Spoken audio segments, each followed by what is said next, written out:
Hola amigos, ¿cómo están? Bienvenidos una vez más aquí a tu canal. Mi nombre es Francisco Núñez y estás en el Club de Henrys.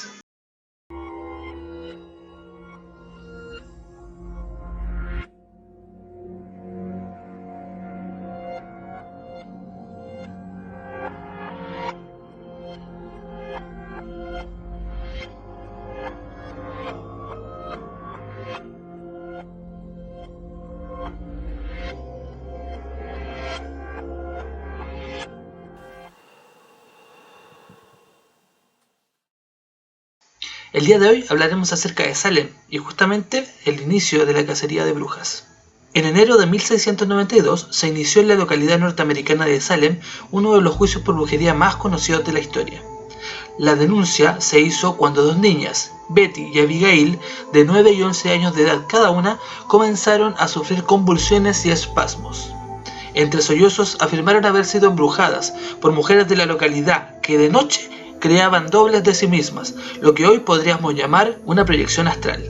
El juez local les creyó, y así se inició una investigación que sumó a la ciudad en un clima de histeria colectiva, surgiendo cada día más niñas embrujadas y nuevos implicados, hasta alcanzar la sorprendente suma de 141 acusados. La historia de las brujas de Salem empieza en el invierno de 1692, cuando las hijas de Samuel Parris, el nuevo reverendo, cae enferma, sufriendo una fuerte fiebre y grita incoherencias. Nadie sabe qué pasa y la única explicación que la gente le dio en el pueblo fue a través de un libro llamado Providencias Memorables del reverendo Cotton Mather, que cuenta el caso de la brujería de una lavandera que vivía en Boston y que tuvo los mismos síntomas de la hija de Parrish. Las hijas de Samuel Parrish, reverendo de Salem, enferman en invierno de 1692, con síntomas que solo pueden explicar a través de una obra del diablo. Poco después, más chicas jóvenes y algunos chicos enferman también en la localidad. Se quejan de que sienten como mordeduras y picaduras en la piel, y también hablan idiomas que nadie puede entender. Se retuercen y hacen contorsiones, que a los ojos de los habitantes de Salem parecen diabólicas. Para complicarlo todo aún más, y siguiendo con la tradición de esos días, el reverendo Parrish tenía un esclavo, en este caso traída desde Barbados, la cual entretenía a las niñas con cuentos de vudú y leyendas de su tierra. Su nombre era Tituba. En poco tiempo, al menos 5 niñas de la aldea de Salem desarrollaron síntomas similares. Varias mujeres comenzaron a ser acusadas de brujería, entre ellas la esclava Tituba y Sarah Good, una mendiga sin hogar. Luego siguieron una serie de acusaciones y los residentes del lugar terminaron denunciando a más de 200 personas. Tanto aquellos con una mala reputación y los feligreses consagrados fueron llevados a la cárcel. Bridget Bishop fue conocida por sus chismes y sus hábitos de promiscuidad, y fue por esto, por sus hábitos y costumbres, que fue la primera en ser colgada un día 10 de junio. Como los extraños síntomas de las chicas no conseguían ser sanados, sin explicarse qué es lo que ocurría, a la única solución que llegaron y que les caía en la cabeza en ese tiempo, a los próceres locales, era que todo aquello era obra del diablo, y llegan a la conclusión de que entre ellos tienen que haber brujas escondidas que adoraban o tenían un culto al demonio. Entonces, ¿cuál fue el resultado?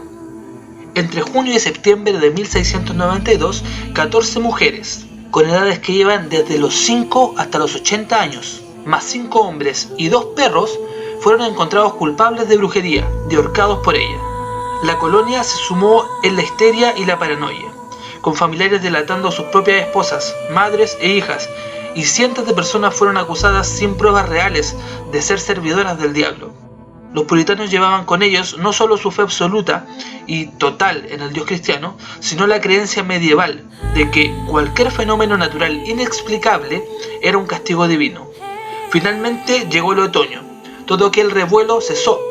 20 de ellos fueron ejecutados y 5 fallecieron en prisión. 4 años después de los juicios, los jurados que dictaron sentencias firmarían una confesión de error, en la que achacaban su actuación al miedo y a la histeria desatadas desde las primeras acusaciones. Entonces, si todo esto era falso, ¿cuál fue la misteriosa enfermedad que pudo estar detrás de los extraños comportamientos? Una teoría popular propuesta en 1976 por Linda Caprolay en la revista Essence es que la causa fueron hongos de centeno, al ser ingeridos accidentalmente, de cultivos infectados. Estos parásitos causan ergotismo convulsivo, espasmos musculares, alucinaciones y convulsiones. Otros creen que la causa fue el estramonio, una planta psicoactiva también conocida como la trampa del diablo. Más tarde se consideró la encefalitis letárgica, un misterioso trastorno del sueño que puede ser provocado por una toxina ambiental, una infección bacterial o viral o incluso un trastorno autoinmune. Sin embargo, de estas ideas, todas fueron descartadas. Las niñas de Salem no tuvieron ninguno de los síntomas clave en el envenenamiento por hongos de centeno, que incluían graves infecciones gastrointestinales, con un color de piel lívido y un apetito voraz. Y mientras que este tipo de envenenamiento puede causar distorsiones perceptivas, arcoíris multicolores, halos, imágenes persistentes, como cuando estás bajo los efectos del LSD, las chicas describieron haber sido atacadas por figuras más bien definidas. En resumen, podríamos decir que todo fue parte de la histeria colectiva y que en algunos casos pudo incluso ser algún tipo de jugada político-religiosa. Ahora, ya sabes un poco más en detalle acerca de este tema, que a todos nos intriga y que fue uno de los más bullados de la historia. Las brujas existen, de eso no tenemos duda, pero ¿qué tradición seguían las brujas de Salem? ¿Existían realmente brujas en Salem? ¿O solamente fue una jugada? En la descripción de este video dejaré el link para que puedas ver una de las películas que abordan el tema y te puedas inmiscuir de lleno un poco más en la investigación. Al final de esta explicación añadiré un documental que hizo la cadena de History Channel acerca de esto, con representaciones gráficas de lo que pudo haber sido la historia de las brujas de Salem. Recuerda suscribirte a este canal y darle clic a la campanita para que te lleguen todas las notificaciones de este canal. Y ahora a ver el documental. Allá vamos. Este programa contiene dramatizaciones de los oscuros sucesos acontecidos en la aldea de Salem en 1692. Todos los diálogos se han extraído de manera literal de los archivos históricos de la colonia de la Bahía de Massachusetts. Nueva Inglaterra, 1692. Un territorio hostil. Los puritanos consideraban Norteamérica territorio del demonio. Parece que el demonio está ahora entre nosotros. Un enemigo sobrenatural. A la hechicera no la dejarás con vida. Es un pasaje bíblico. He visto a la criatura chupar el dedo de otra bruja. ¿Qué? Acusar a alguien de brujería suponía asumir el control de la vida y la reputación de otro ser humano. ¿Es Salem presa de las brujas seguidoras de Satanás? ¿O de la locura? Un tribunal corrupto. Me dijeron que si confesaba, me perdonarían la vida. Un juez aficionado a la horca. Creía en lo que hacía el tribunal. ¿Cuál es su veredicto? Culpable. La verdadera historia de la caza de brujas de Salem. Perdona nuestras ofensas, como también nosotros perdonamos a los que nos ofenden. Caza de brujas.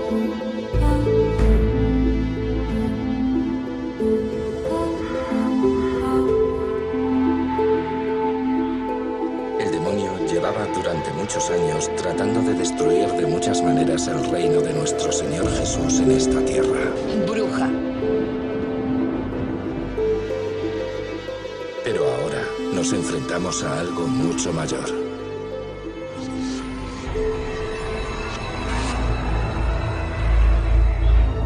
Octubre de 1692. Los habitantes de la colonia de la Bahía de Massachusetts creen ser víctimas de una conspiración orquestada por brujas. Se inicia una cacería con el fin de erradicar a las fuerzas del mal. En el pueblo de Salem se organizan juicios, se ejecutan a 20 personas y otras 100 son encarceladas acusadas de brujería. El demonio ha reclutado a un puñado de aterradoras y maliciosas criaturas para llevar a cabo esta horrible tarea.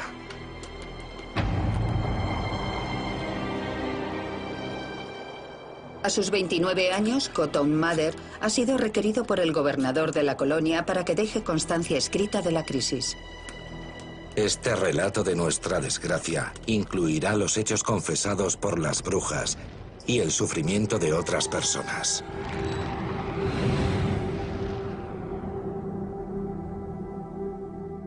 Esta crisis había dado comienzo 10 meses antes en una pequeña comunidad agrícola situada a unos 30 kilómetros al norte de Boston. En la aldea de Salem impera la infelicidad, Furiosas facciones se enfrentan por las tierras, el dinero y la religión. La construcción de una nueva iglesia ha traído consigo un conflicto contractual sobre el salario del pastor. El reverendo Samuel Parris, de 39 años, es un empresario venido a menos que acaba de convertirse en pastor. Algunos hombres se ríen del pecado y hacen de él una diversión. Pero el Espíritu Santo nos dice que son imbéciles. El pecado es el vómito del demonio, el excremento del alma, el peor de todos los males, la escoria, un exceso de males. Parris reprende a sus feligreses con la esperanza de que la vergüenza les lleve a pagar su salario. No se imagina que está a punto de desencadenarse una caza de brujas por sucesos acontecidos en su propio hogar. Enero de 1692. El señor Samuel Parris, pastor de la iglesia de la aldea de Salem, tenía una hija de 9 años, Betty Parris, y una sobrina de 11, Abigail Williams, tristemente aquejadas de algún tipo de afección desconocida. Estas niñas sufrían mordiscos y pellizcos de origen invisible. Sus brazos, cuello y espalda se retorcían de un lado para otro, como si fuese imposible que lo hicieran por sí mismas. A veces eran incapaces de comer y otras no podían dormir o hablar. Así que se llamó al doctor, que era lo que se solía hacer. Sin embargo, si el doctor no comprendía qué sucedía, que era lo habitual, el diagnóstico era brujería.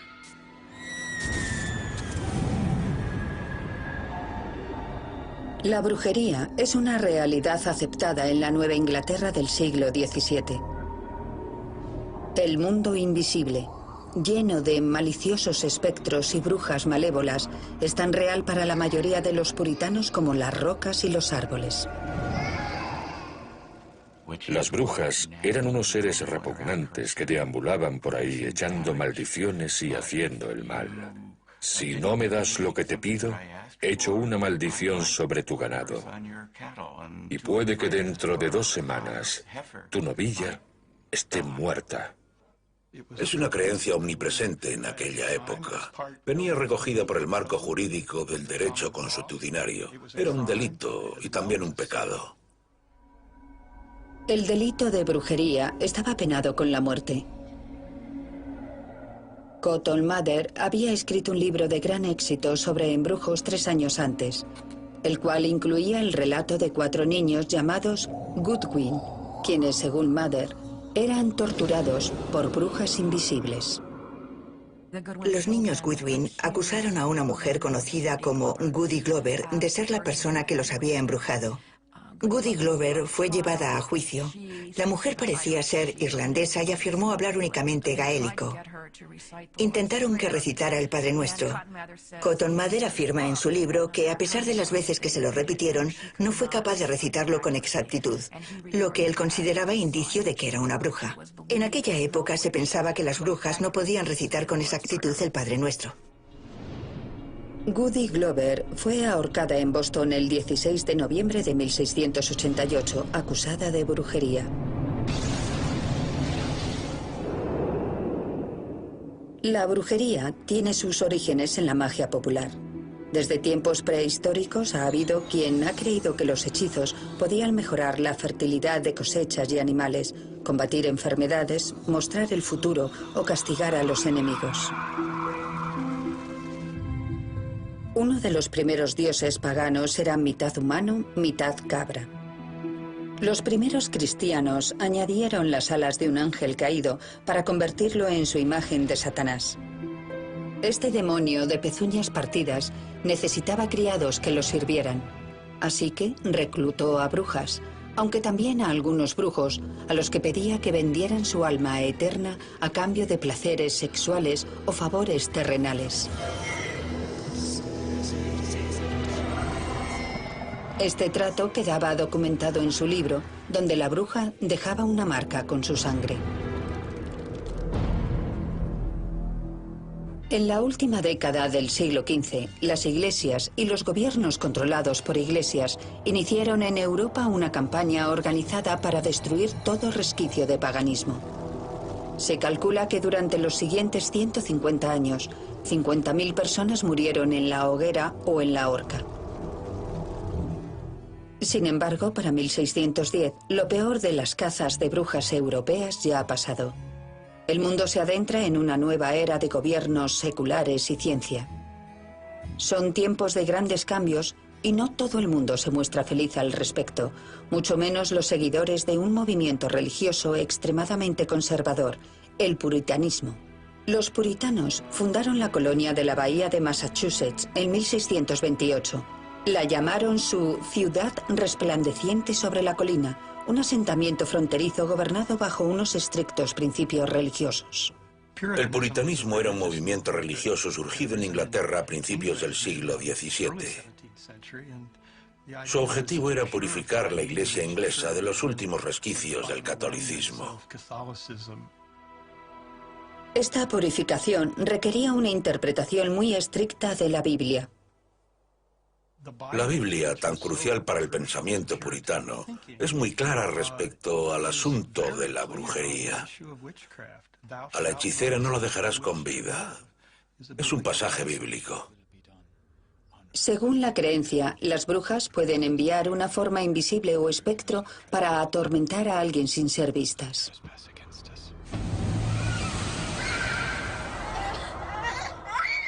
Betty y Abigail se comportan como si fuesen golpeadas por fuerzas invisibles. Pero si las jóvenes están embrujadas, ¿quién las está embrujando? La cacería está a punto de comenzar.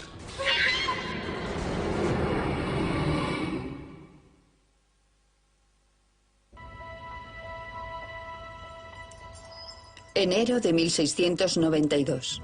Algo perturba la aldea de Salem. La hija y la sobrina del pastor hacen gala de un extraño comportamiento. El doctor de la aldea afirma que las niñas están embrujadas. ¿Pero por quién? Un vecino propone un método popular para dar con la bruja. La esclava de Parris, Tituba, sigue las instrucciones del vecino. La criada india de Parris confesaría más adelante que a espaldas de su amo había cogido orina de algunas de las personas enfermas y tras mezclarla con harina había elaborado un pastel para averiguar quién era la bruja. Este pastel de brujas se daba a un perro, el cual, de acuerdo con la sabiduría popular, indicaba el camino hasta el culpable. Es evidente que esta práctica no proviene de la teología puritana, sino directamente de la cultura de la magia popular, algo que los puritanos estaban intentando erradicar. El reverendo Parris está indignado. Un feligrés ha recurrido al demonio en busca de ayuda contra el demonio. En consecuencia, parece que el demonio está ahora entre nosotros, y su ira es vehemente y terrible. El reverendo Parris ordena rezos y ayuno para contrarrestar la brujería. Pero el extraño comportamiento de las niñas no cesa, apareciendo y remitiendo de manera impredecible durante semanas. Más de 3 siglos después, nos resulta difícil creer que estos ataques fueran inducidos por brujas invisibles. Pero si no estaban embrujadas, ¿qué era lo que sucedía? No tengo una teoría sobre los primeros ataques registrados en la aldea de Salem. Lo que sí sabemos es que los ataques que sufrían las niñas de Parris eran muy similares a los ataques de los niños Goodwin y a los de otros niños de Inglaterra y Norteamérica criados en hogares católicos. En la sociedad occidental del siglo XVII, los niños no eran recipientes de afecto dentro de la familia, sino mano de obra y jóvenes pecadores a los que debía llevarse por el buen camino mediante la disciplina. Nos descarriamos tan pronto como nacemos. Y los niños inconscientes de sus deberes son hijos de Satanás, y a Satanás serán enviados a su fuego imperecedero, preparado para el demonio y sus ángeles. Podemos interpretarlo como niños con una gran preocupación por el destino final de sus almas. Este tipo de patrón no es algo habitual, pero tampoco es algo extraño.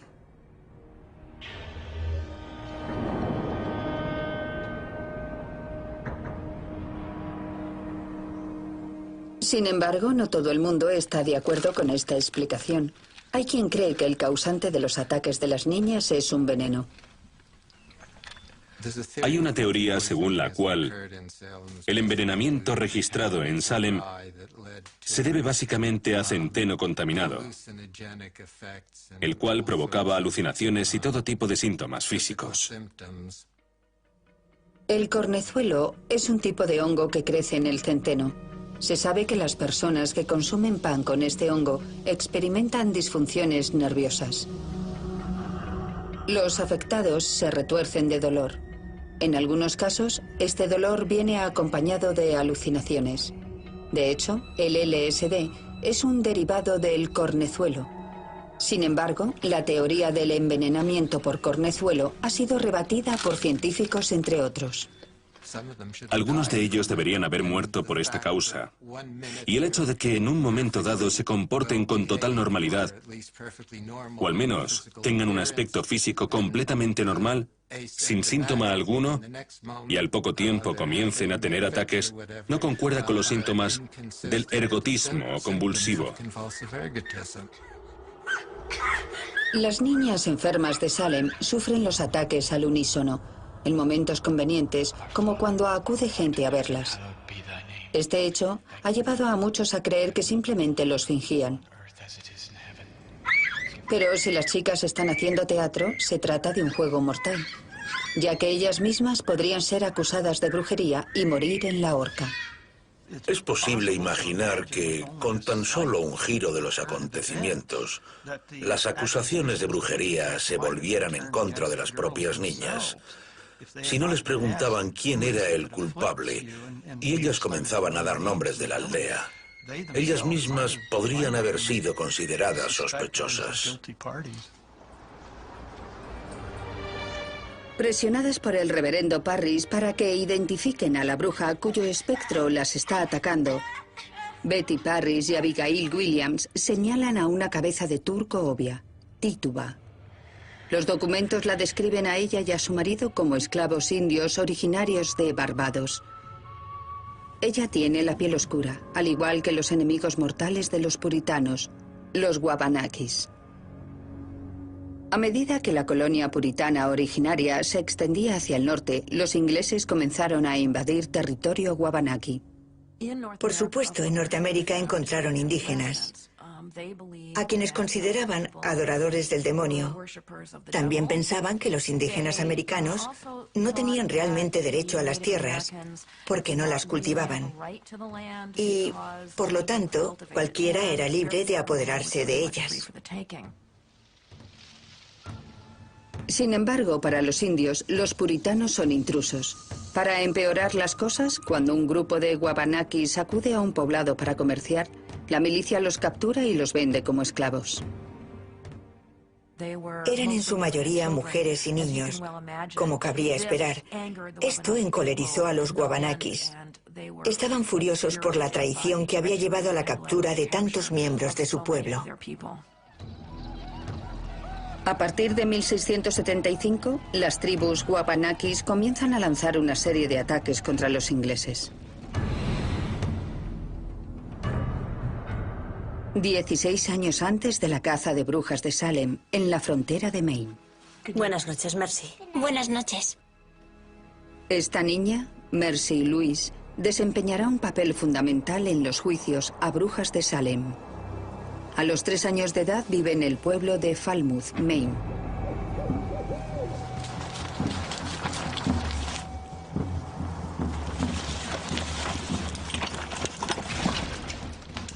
El ataque es rápido y brutal. 23 mujeres y niños son asesinados o capturados. También mueren 11 hombres. Los abuelos, las tías, los tíos y la mayoría de las primas de Mercy están entre las víctimas.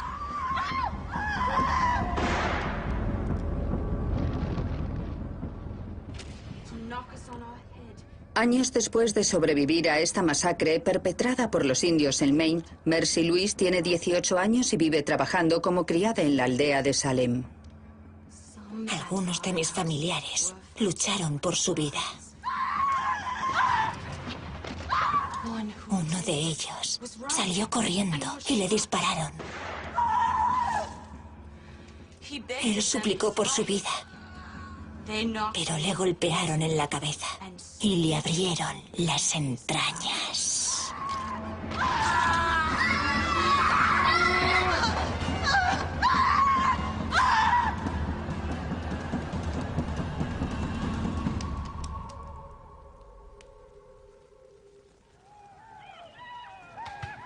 La tregua de 10 años con los indios llega a su fin.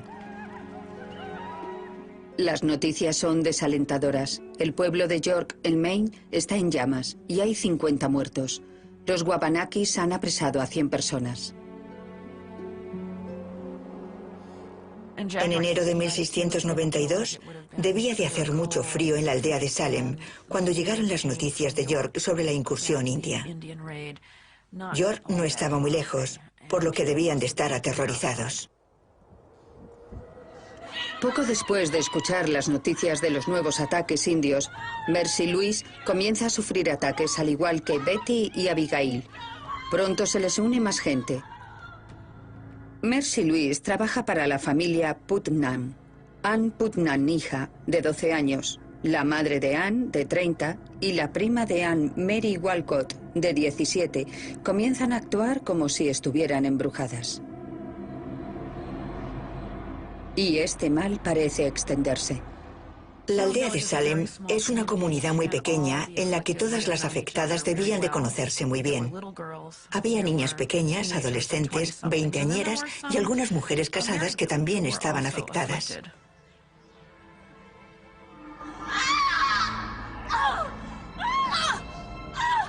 Al preguntarles quién las está embrujando, varias de las nuevas afectadas vuelven a acusar a la esclava de color del pastor, Tituba. Dado que las acusaciones de las niñas no pueden utilizarse como pruebas en un tribunal, estas nuevas acusaciones de testigos adultos resultan cruciales. ¡Bruja! Expulsaré al diablo de tu cuerpo a golpes. Ahora es posible procesar a Tituba. Acaba de ponerse en marcha una terrible maquinaria que llevará a la tumba a 20 personas.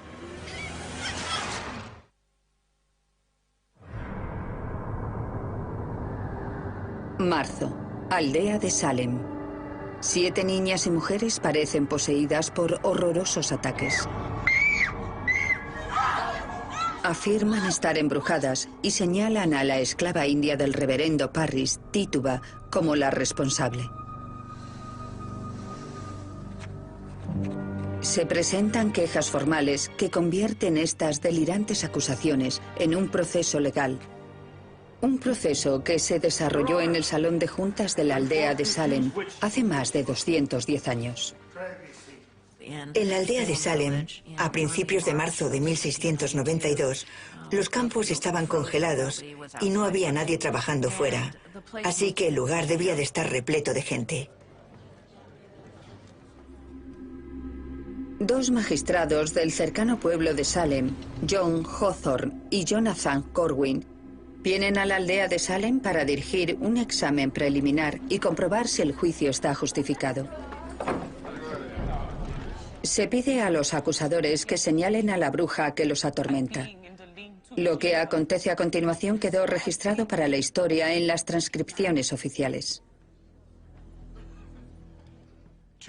Tituba, ¿con qué espíritu maligno tienes relación? Con ninguno. ¿Por qué haces daño a estas pobres niñas? ¿Qué daño te han causado ellas a ti? Ellas no daño a mí. Yo ningún daño a ellas. ¿Por qué lo has hecho? No he hecho nada. No puede decir cuándo trabaja el demonio. ¿Qué? ¿Te ha dicho el demonio que las hace daño? No. No me dice nada. Hawthorne era un magistrado experimentado que obviamente había examinado a muchos acusados antes. Su objetivo era obtener una confesión de Tituba. Era crucial obtener confesiones. Para obtener una condena en un caso capital se necesitaban 2 testigos del propio acto, por lo que la manera más sencilla de obtener una condena era obtener una confesión. ¿Quién es con quien conversas? Con el demonio, que yo sepa. ¿Qué apariencia tiene cuando las hace daño? ¿Cómo es? ¿Qué forma adopta?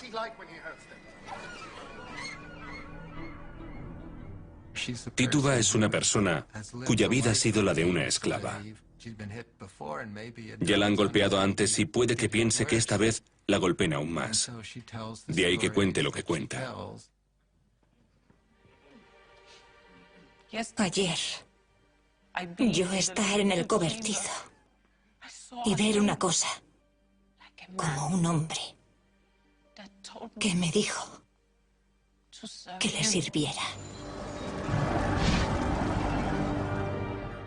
Y yo le dije no haría esa cosa.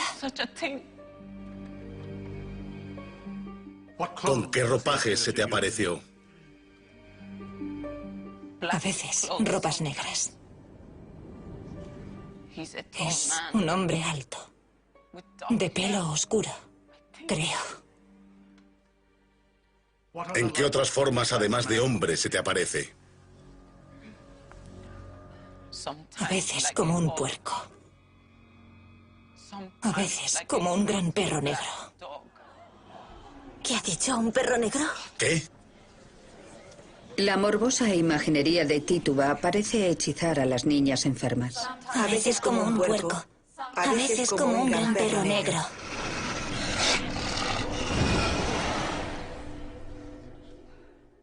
Yo ver un pájaro amarillo. Chupar el dedo de otra bruja.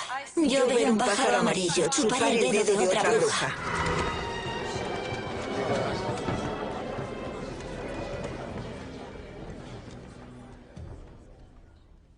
El hecho de que la criada del pastor confesara ser una bruja debió de causar un gran impacto en la gente.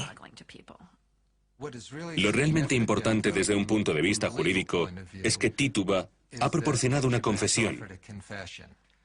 Eso es lo único que importa. Ahora que tienen su confesión, la brujería es una realidad.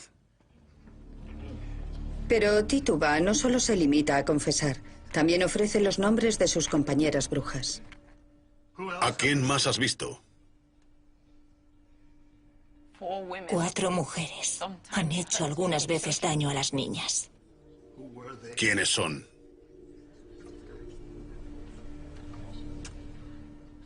Goody Osborne y Sarah Good y alguien a quien no reconocí y un hombre alto.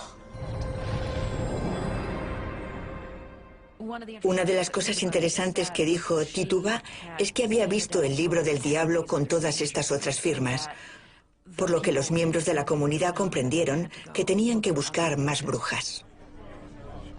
Este es solo un examen, no un juicio. Los magistrados Hawthorne y Corwin no poseen autoridad legal para condenar ni dictar sentencias. Sin embargo, sí tienen potestad para detener a sospechosos. Tituba es encarcelada, junto con otras 2 brujas, Sarah Good, una mendiga con mal carácter, y Goody Osborne, una mujer de supuesta vida alegre. Ambas niegan con vehemencia que sean brujas. Pero Tituba ha mencionado a más brujas y magos, 9 en total. Lo que significa que otros 7 continúan sueltos por la aldea. La cacería comienza.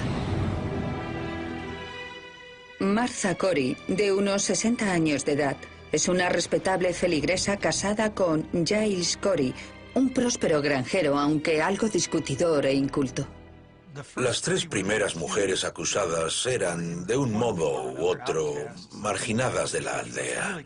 Un patrón bastante habitual en los incidentes y acusaciones de brujería. Martha Corey era una feligresa practicante hecha y derecha de la iglesia de Salem. Si Martha Corey era una bruja, cualquiera podía serlo.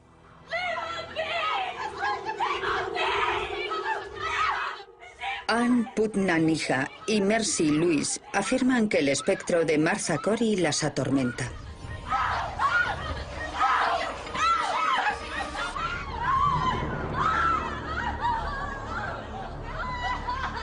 ¡Está aquí! ¡A mi lado! Te encuentras ahora en manos de la autoridad. Dime por qué causas daño a estas personas. No soy yo. ¿Entonces quién? Por favor, permítame que vaya a rezar. Deseo ir a rezar. Permítamelo. No te hemos hecho buscar para que reces. Hemos venido a aterrorizar a los malhechores. Dime por qué haces daño a estas niñas. Soy inocente. Nunca desde que nací he tenido nada que ver con la brujería. Soy una mujer del Señor. ¿Acaso no ves cómo se quejan de ti? Señor, abre los ojos a los magistrados y pastores. Señor, muestra tu poder para descubrir al culpable. Dinos quién causa daño a estas niñas. No lo sé. ¡Llevaosla de aquí! En sus exámenes, Hawthorne se basa en lo que viene a denominarse como pruebas espectrales, una declaración de un testigo que ve al espectro de una bruja hacer cosas extrañas. Cuando firmabas en el libro del demonio, básicamente le dabas permiso para adoptar tu forma y atormentar a otros.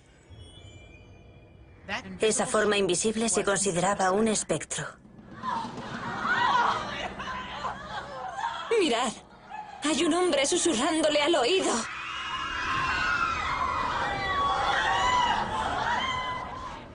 ¿Qué te ha dicho?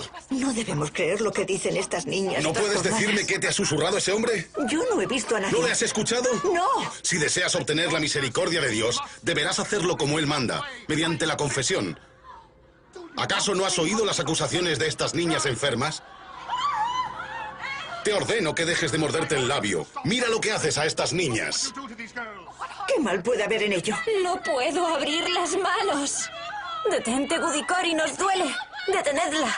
Hay un pájaro amarillo chupándole el dedo. ¡Bruja! ¡Bruja! ¿Por qué permites que ese pájaro te chupe el dedo? Dime por qué les haces daño o quién se lo hace. No tengo nada que ver. Me vais a ahorcar de todos modos. ¿Qué puedo hacer? Detenedla. Detenedla.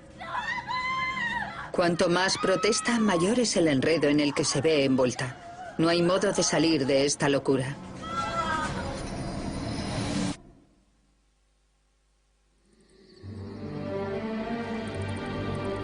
Estos son tiempos oscuros, pues los poderes de la oscuridad se ciernen sobre nosotros. Sí, una noche negra, sin lugar a dudas. Ahora los perros del infierno deambulan entre nosotros. ¿Debían los mismísimos demonios ser expulsados de su propia guarida para perturbar nuestra paz? Aldea de Salem, abril de 1692. La locura se ha apoderado de la aldea. Cualquier cosa extraña se considera como un indicio de brujería. Historias disparatadas se aceptan como pruebas en juicios. Cualquiera puede ser un brujo o una bruja. La caja de Pandora se destapó en abril y mayo, de tal modo que hubo cada vez más personas acusadas, no solo de la aldea de Salem, sino también del pueblo y de las comunidades vecinas. La situación degeneró rápidamente. Uno tiene la sensación de que no tardó en cundir el pánico. A finales de abril, ya hay 6 mujeres más acusadas de brujería, con lo que el total de personas encarceladas se elevaba a 10. Salem tenía una cárcel bastante primaria. Se suponía que era un lugar para aquellos que estaban a la espera de ir a juicio, no un lugar al que enviar a personas durante meses. La cárcel de madera es un congelador en invierno y un horno en verano. El urinario era básicamente una especie de olla situada junto a una de las paredes. Teniendo en cuenta la gente que había y que no se cambiaba la olla con mucha frecuencia, debió de resultarles especialmente traumático. Si una persona era una bruja, a menudo se daba por supuesto que su familia también podía serlo. Una de las primeras en ser acusadas, Sarah Good, es encarcelada junto con su hija de 4 años, Dorcas.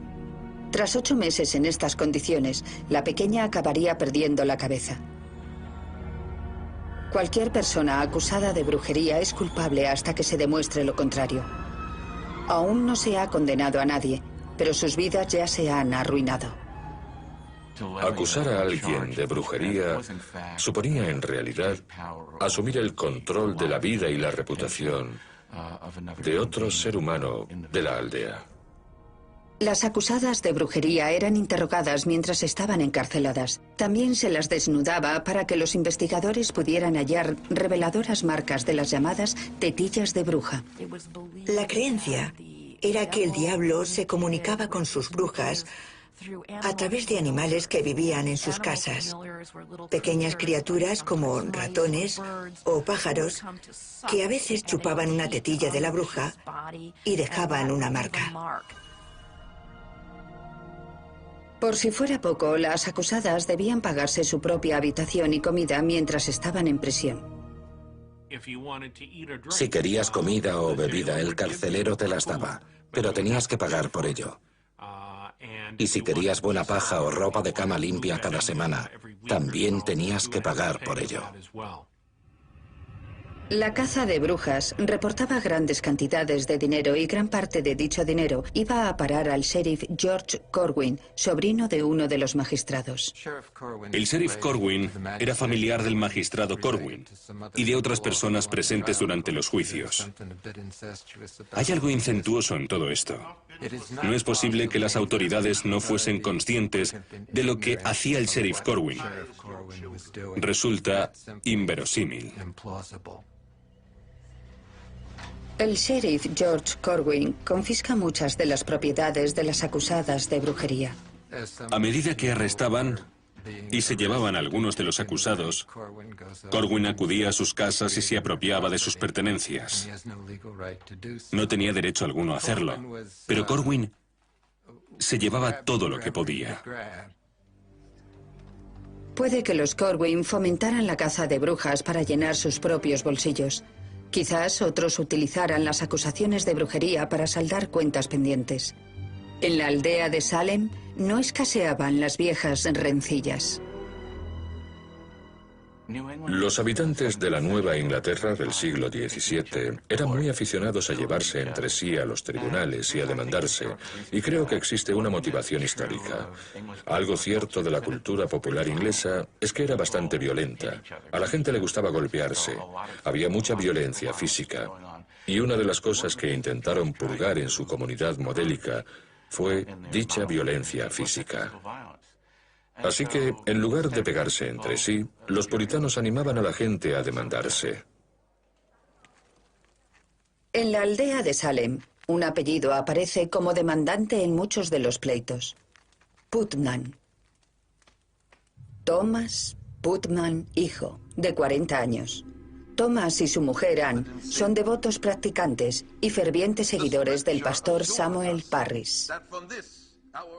Samuel Parris contaba con importantes opositores en la aldea de Salem, pero también con poderosos seguidores. De estos últimos, uno de los más poderosos era un gran clan llamado los Putnam, que acabaría prácticamente por dominar la política de la aldea durante muchos años.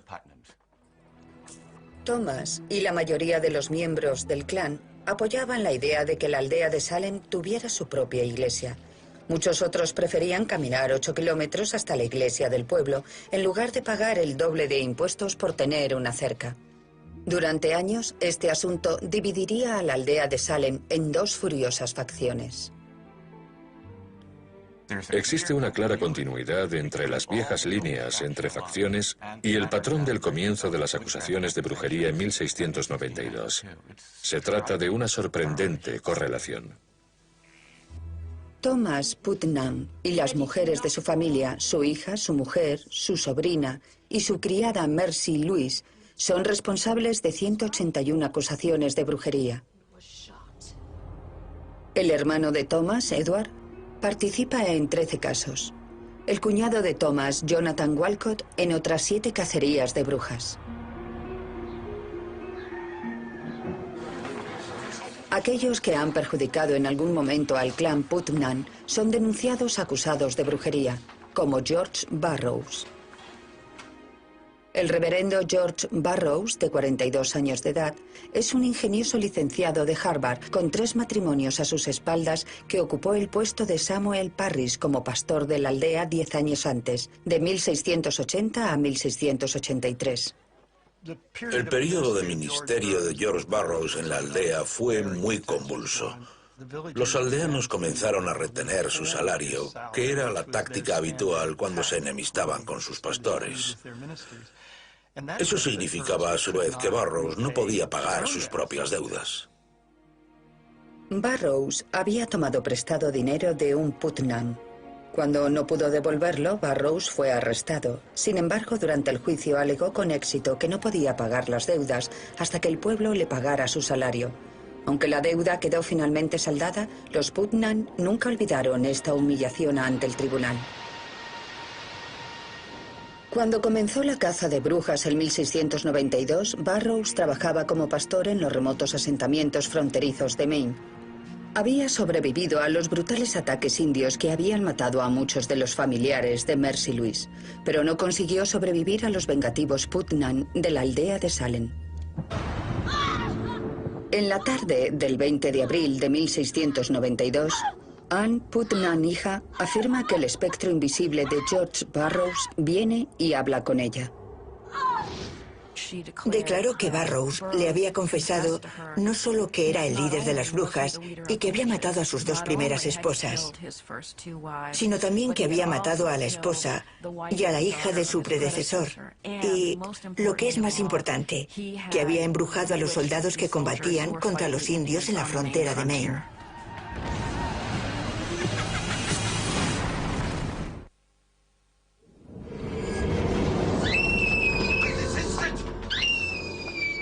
Han pasado 5 meses desde que las primeras chicas comenzaran a sufrir ataques en la aldea de Salem.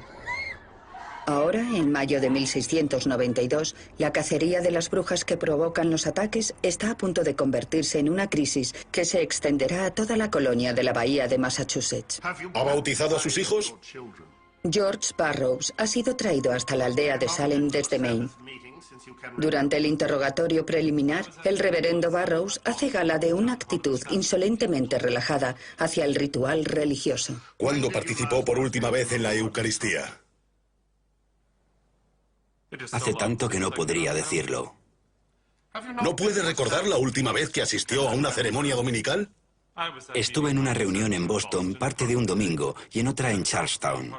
El sacramento se celebró en ambas ocasiones, pero no tomé parte en ninguna de las 2. ¿Está su casa de la Bahía de Casco, como algunos afirman, encantada y llena de sapos? Encantada no. Pero sí que hay sapos en verano. Pregúntale si ha oficiado algún bautismo. La detención de George Burroughs capta la atención de toda la colonia. Cotton Mather y otros clérigos están especialmente preocupados. Ya conocen a George Burroughs, un pastor renegado que nunca ha sido ordenado de manera formal por la Iglesia puritana. Para ser ordenado como pastor, debías poseer una congregación organizada formalmente de feligreses. Burroughs nunca consiguió tener una congregación organizada. Para Cotton Mather, Burroughs representa todo lo negativo de una colonia que se desvía de su propósito religioso original. Muchos de los colonos de Falmouth, Maine, llevaban una vida demasiado pagana, sin ninguna religión instituida. Los magistrados tienen el poder legal de interrogar a Burroughs, pero no de condenarle o ahorcarle. Las cárceles locales están abarrotadas de acusados de brujería en espera de juicio.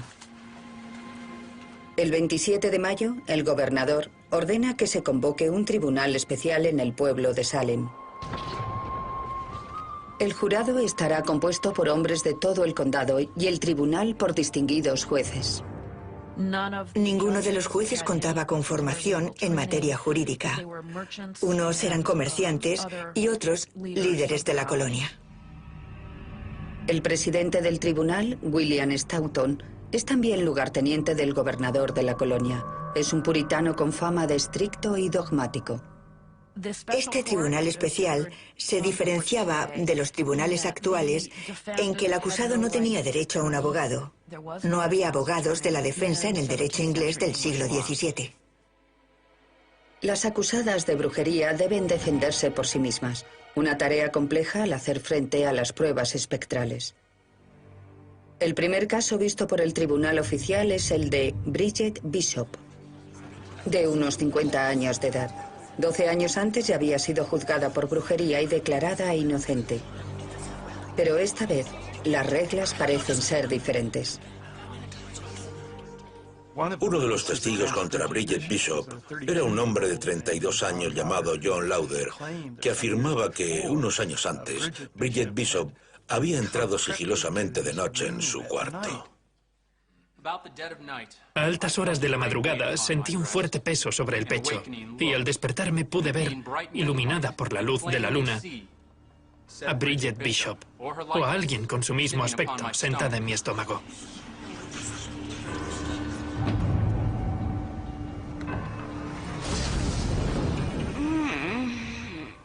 Por supuesto, no se trataba literalmente de Bridget Bishop, sino del espectro de Bridget Bishop. Era Satanás que había adoptado su forma. Y no reuní la fuerza necesaria para resistirme o zafarme. Los acusadores de Bridget Bishop no solo estaban en el estrado de testigos. Mirad, tengo alfileres en la mano. El juicio se ve interrumpido por personas que afirman que Bridget Bishop las está atormentando. Estas personas dominan por completo todo lo que acontece dentro de la sala. Resulta muy interesante porque un abogado de la defensa no dudaría en detener todo el proceso de inmediato y solicitar la expulsión de la sala de las niñas, ya que su presencia resultaba demasiado perjudicial.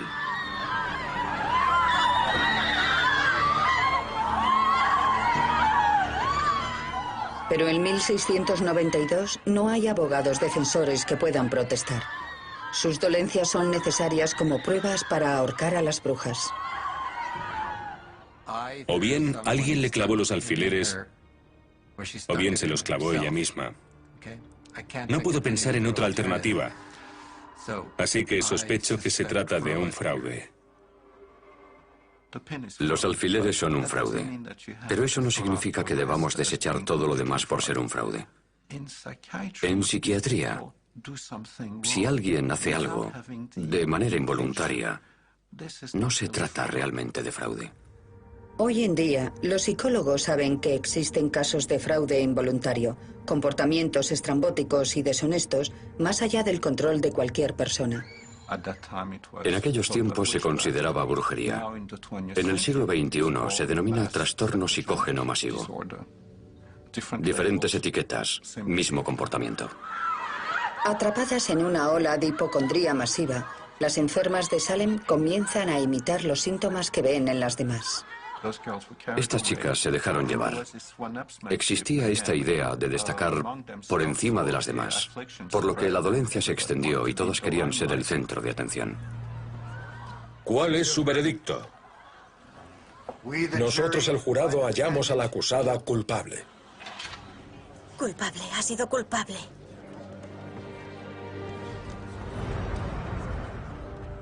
El 2 de junio de 1692, el juez William Stoughton dicta la primera sentencia de muerte de los juicios. Habiendo sido hallada culpable de los delitos y los actos de brujería de los que fue acusada, y habiéndose dictado sentencia de muerte en este sentido en su contra, tal y como ordena la ley, Sus Majestades, los reyes Guillermo y María, ordenan este viernes, 10º día del presente mes de junio, el traslado de la mencionada Bridget Bishop de la cárcel de Sus Majestades en Salem al lugar de ejecución, donde se la colgará por el cuello hasta que fallezca.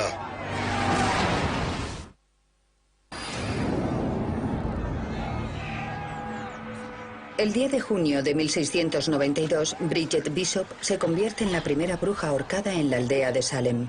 ¡Colgad a la bruja! ¡Colgadla! ¡Colgadla!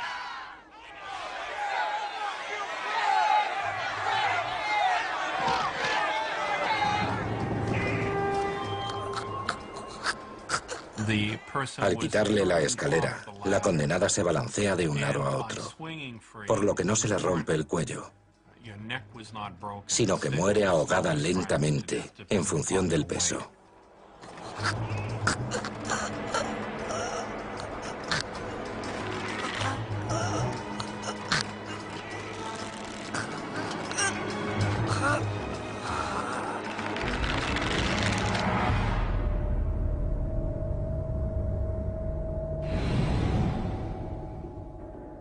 Indignado por el ahorcamiento, uno de los jueces renuncia en señal de protesta. Los juicios a brujas prosiguen sin interrupción. 19 de julio, aldea de Salem. 5 mujeres más son ejecutadas. Rebecca Nurse y Sarah Good, habitantes de la aldea, y 3 más de pueblos vecinos. Son ahorcadas porque se niegan a confesar y a acusar así a otras mujeres. Ha hecho acto de aparición un extraño patrón. Aquellas mujeres que, como Tituba, confiesan sus actos de brujería y dan el nombre de otras brujas, no son condenadas. Querían más confesiones, por lo que ofrecían a los acusados un trato implícito. Si confiesas, no te ejecutamos. Pero no todo el mundo está dispuesto a aceptar ese trato de autoinculpación.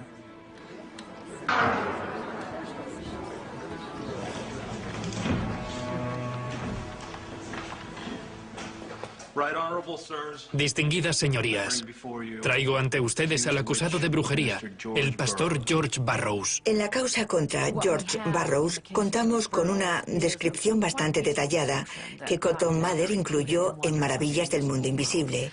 Su relato nos narra más o menos lo que aconteció. Se escucharon los testimonios de varias personas que acusaron al espectro de George Burroughs de estar implicado en su sufrimiento. Son muchos los que viajan desde Boston hasta Salem para presenciar el juicio. La familia Putnam se sienta en las primeras filas. Su sirvienta, Mercy Louise, es la primera en testificar. Mercy describe un encuentro con el espectro de George Burroughs.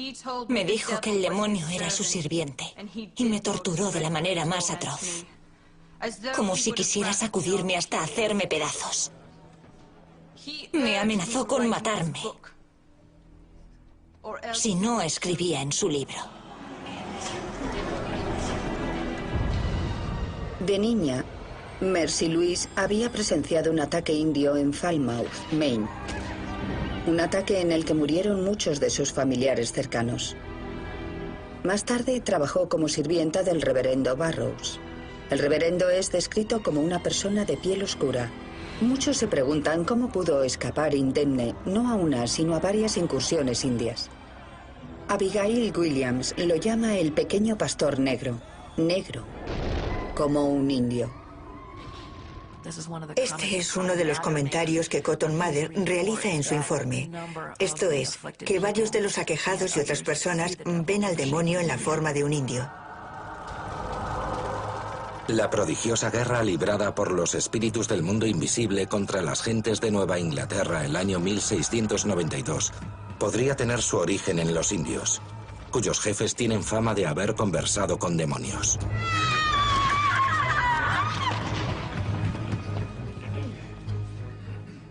George Burroughs, ¿tienes algo que alegar en tu defensa?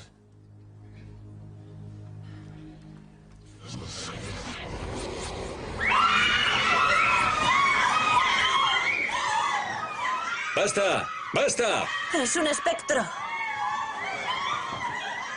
El tribunal está repleto de testigos contra Burroughs. George Burroughs fue acusado por 8 de las brujas confesas de ser el director de algunos de sus encuentros con el demonio y de contar con la promesa de Satanás de ser un rey en su reino. Si tenemos en cuenta el estatus de un pastor en la cultura puritana, El identificar a un pastor como el líder de una conspiración demoníaca tuvo que ser un hecho terrible para las gentes de la época. Tuvo que ser toda una conmoción para Cotton Mather.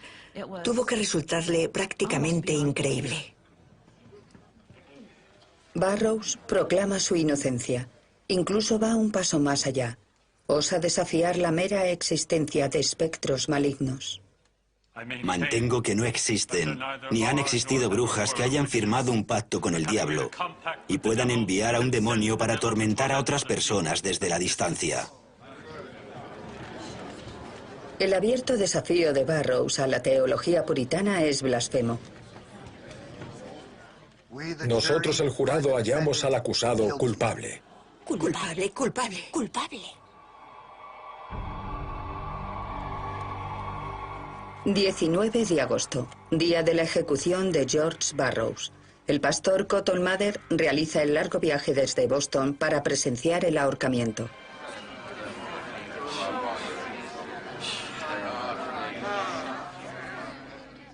Padre nuestro que estás en los cielos, santificado sea tu nombre, venga a nosotros tu reino. Hágase tu voluntad así en la tierra como en el cielo.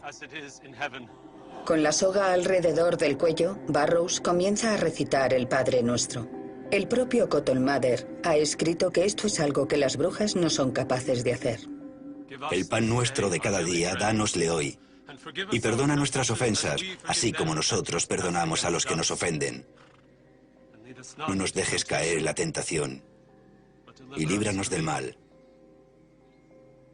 Amén.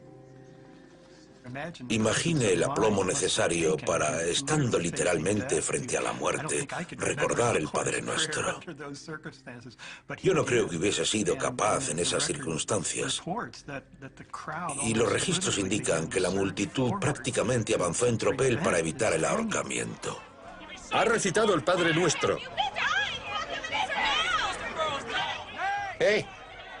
Escuchadme. Recordad que George Burroughs no ha sido ordenado como pastor. El demonio se transforma a menudo en un ángel de luz.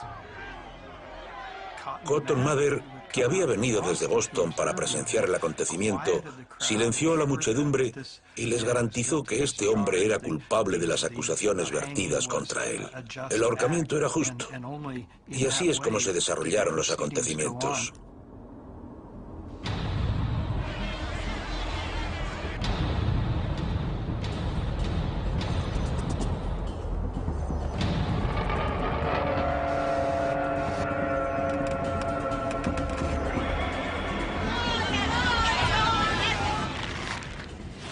El cuerpo de Burroughs se balancea mientras el reverendo se ahoga lentamente hasta morir.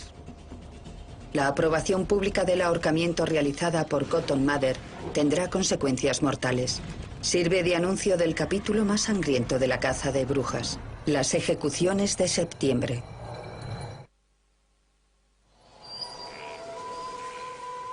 Septiembre de 1692. Último y más sangriento capítulo de los juicios de brujas de Salem.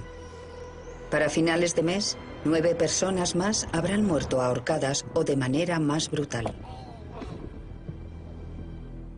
Giles Corey, esposo de la acusada de brujería Martha Corey, se ve ahora él mismo acusado. Sin embargo, cuando Giles es procesado, este se niega a seguir el juego. Dado que este tribunal había declarado a todos los procesados culpables, él decidió que, una vez que negara la acusación, dejaría de cooperar. Fue una protesta exquisita por su parte. Giles no tomará parte en esta locura, por lo que se convertirá en su víctima. Intentaron forzarle físicamente a que suplicara. Lo hicieron tumbándolo en el suelo y apilando sobre su pecho un montón de piedras. Continuaron colocando piedras y esperando. Fueron necesarios 2 días. Cuando le preguntaron si estaba dispuesto a suplicar, dicen que respondió, más peso.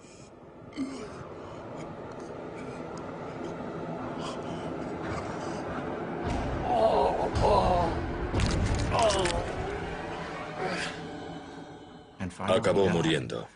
Un final terrible. Pero nunca le llegaron a acusar de brujería. La mujer de Giles Corey, Martha Corey, también se niega a confesar los actos de brujería y es ahorcada 3 días más tarde, el 22 de septiembre de 1692, junto con otras 7 personas que se niegan a confesar un delito que no han cometido o a acusar a sus vecinos con tal de salvarse. Son mártires, miembros de una creciente resistencia a la caza de brujas.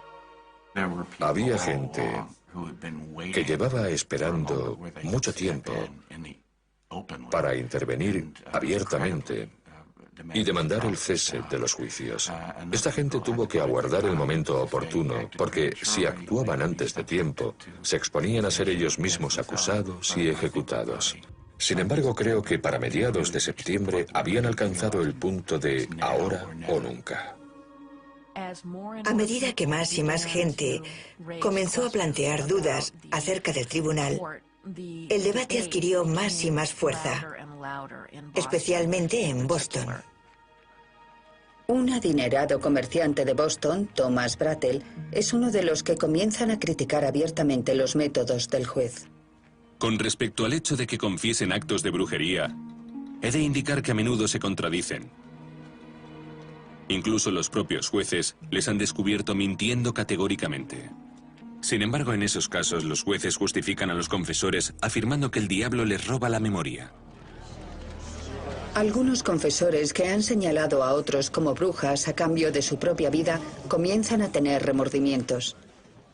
Margaret Jacobs es una bruja confesa de 17 años de edad, cuyas acusaciones contribuyeron al ahorcamiento del pastor George Burroughs y de su propio abuelo, George Jacobs, de 80 años.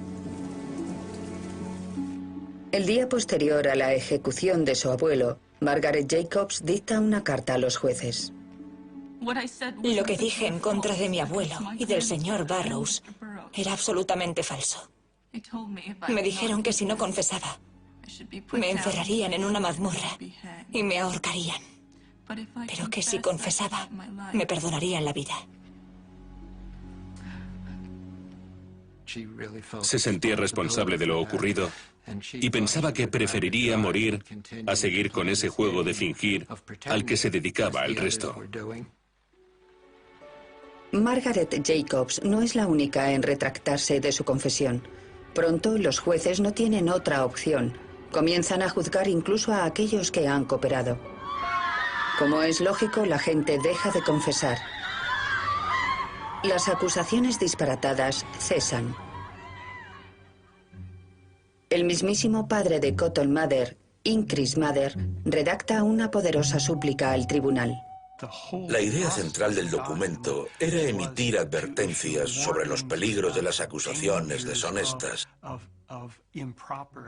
y queda resumida en la siguiente frase. Es mejor perdonar a 10 personas acusadas de brujería que muera una sola persona inocente. A finales de octubre, el gobernador disolvió el tribunal.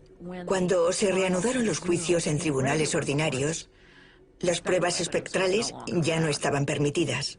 Sin embargo, debían celebrarse más juicios, porque seguía habiendo mucha gente en la cárcel.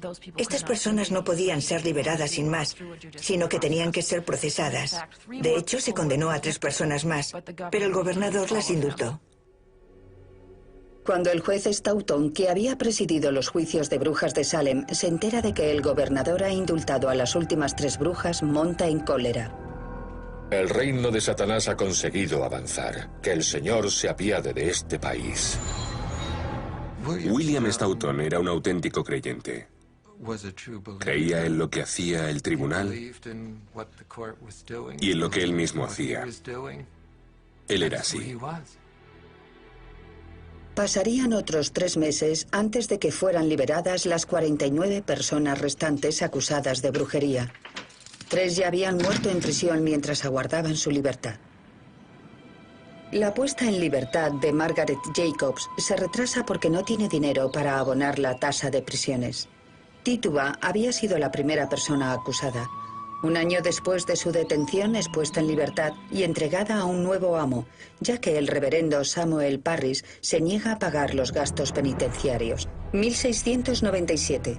Uno de los jueces, Samuel Sewell, solicita el perdón público y reza para que Dios evite que sus pecados del pasado dañen aún más al país. 1703. El Tribunal General de la Colonia de la Bahía de Massachusetts rechaza gran parte de las pruebas utilizadas en los juicios a brujas. 1706. A la edad de 24 años, Ann Putnam, hija, presenta una disculpa formal a su iglesia y a las familias de quienes ayudó a ejecutar.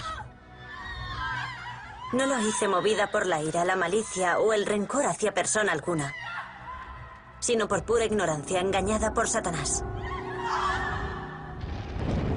1711. La colonia comienza a abonar compensaciones monetarias a las familias de los acusados. Sin embargo, el sheriff George Corwin nunca devolvería las propiedades que confiscó de manera ilícita. Hathorne continúa viviendo en Salem hasta su muerte el 10 de mayo de 1717 a los 76 años de edad. Nunca se disculparía.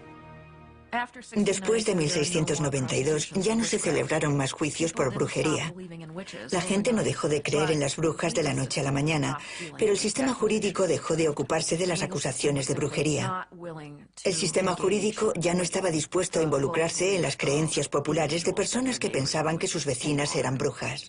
Creo que fue devastador desde un punto de vista psicológico. Habían muerto demasiadas personas.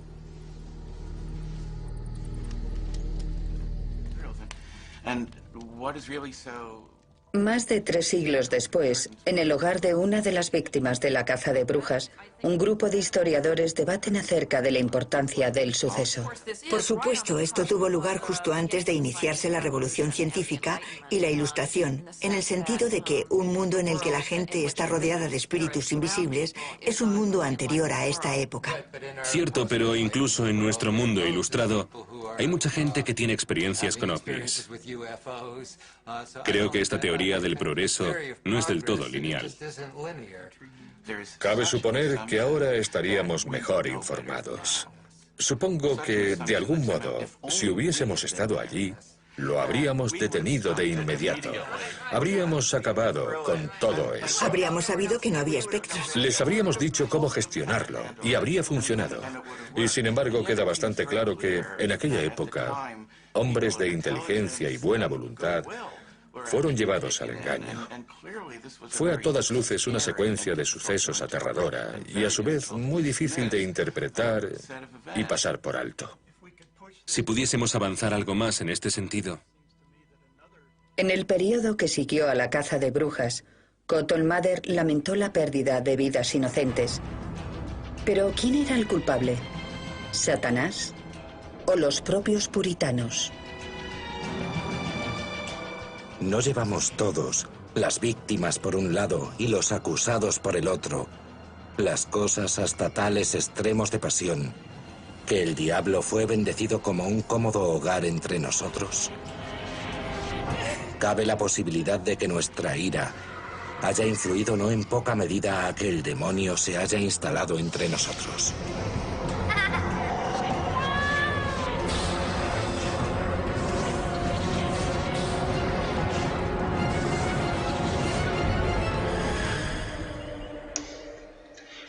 Ya terminando este documental, te doy las gracias por estar aquí viendo aún este video y te invito a que te suscribas nuevamente a este canal para estar al tanto de todas las notificaciones.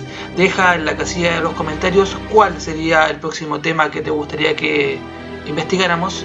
Mi nombre es Francisco Núñez y esto es el Club de Empress. Hasta la próxima.